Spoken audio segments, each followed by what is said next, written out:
Здравейте!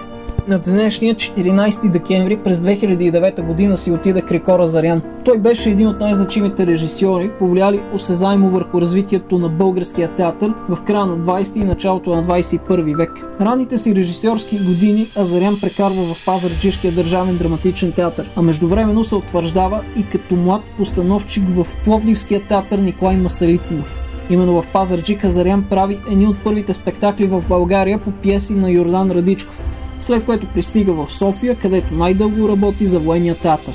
В различни периоди работи също и за Народния театър, както и за театъра на сатирата. Постановките му включват репертуар от най-значимите заглавия на българската и световната драматургия, като 12-та нощ и Крал Лир от Шекспир, Дневникът на един луд от Николай Гогол, Автостоп и Кълбовидна мълния от Иван Радоев, От земята до небето от Никола Русев и много други.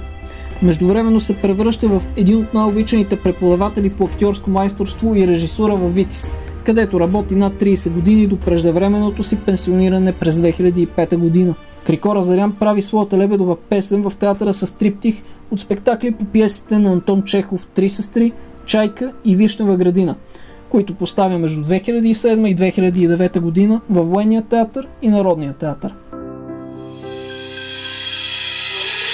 Ако ти нямаш възможност да кажеш това, което мислиш, да изразиш това, което те вълнува, тревогите, надеждите, любовта си, омразата си,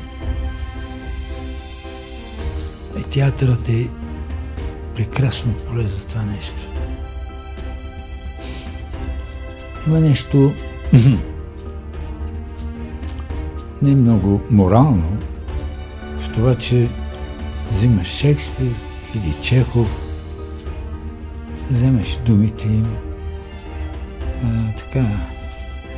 актьорите по един или друг начин ги увличаш и така някакси малко, пак казвам, не много почтенно всичко това употребяваш, за да си кажеш болките.